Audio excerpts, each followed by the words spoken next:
হচ্ছে কতটা নোংরামি তাদের মধ্যে ছিল। একজন মহিলা শিক্ষার্থী যিনি বোরকা পরা ছাত্রী সংস্থার দায়িত্বশীলা, তার ছবিকে বিকৃত করা হয়েছে, বোরকার অবমাননা করা হয়েছে। স্বাধীন বাংলাদেশে এমন হীন কর্মকাণ্ডের আমরা তীব্র নিন্দা জানিয়েছি।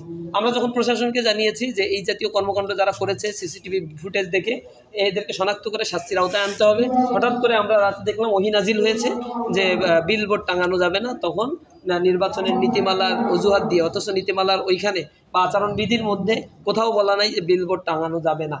এই বিষয়গুলোকে তারা ওভারলুক করে সেখানে একটা দলকে এক্সট্রা বেনিফিট দেওয়ার জন্য, অথবা যারা এই অপকর্ম করেছে তাদের শাস্তির আওতায় যাতে না আনতে হয়, এ কারণে তারা হঠাৎ করে রাতের বেলায় নোটিশ জারি করে দিল কোনো বিলবোর্ড বা হচ্ছে কোনো ফেস্টুন এগুলো দেওয়া যাবে না। ছাত্র শিবির তো নিজস্ব এজেন্ডা আছে, নিজস্ব এজেন্ডা নিয়ে কাজ করি। ইসলামী ছাত্র শিবির কোনো প্রশাসনের কাছ থেকে কোনো ফেভার চায় না।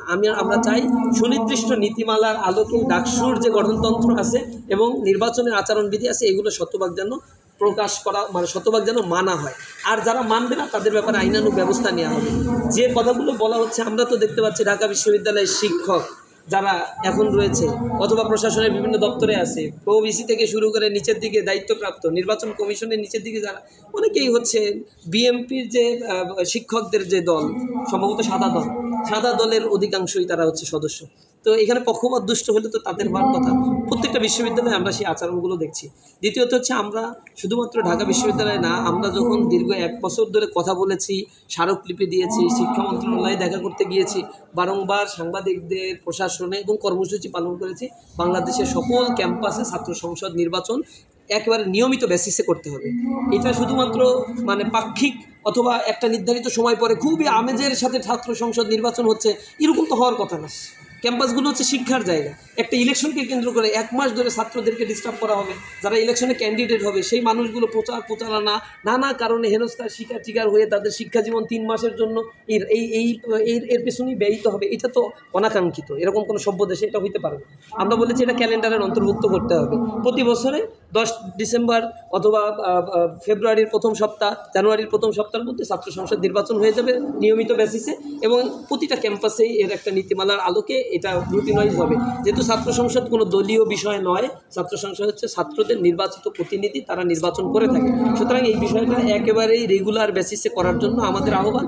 যে জায়গায় ছাত্র সংসদ নির্বাচনে যে ক্যাম্পাসগুলোতে এখনও পর্যন্ত নীতিমালা করা হয় নাই, আমরা বলেছি অতি সত্বর শিক্ষা মন্ত্রণালয় হোক অথবা ইউজিসির অধীনস্থ হোক, তারা একটা কমিটি করে দিক, একটা কমন নীতিমালা তারা অ্যাপ্লাই করুক, অথবা বিশ্ববিদ্যালয়ের সিন্ডিকেট বা সিনেট যেগুলো রয়েছে তারা সেগুলোকে অ্যাপ্রুভাল করে পাবলিক ইউনিভার্সিটি, সরকারি কলেজ, পলিটেকনিক প্রত্যেকটি জায়গায় আগে যেগুলোতে ছাত্র সংসদ চালু ছিল এগুলো যেন চালু থাকে।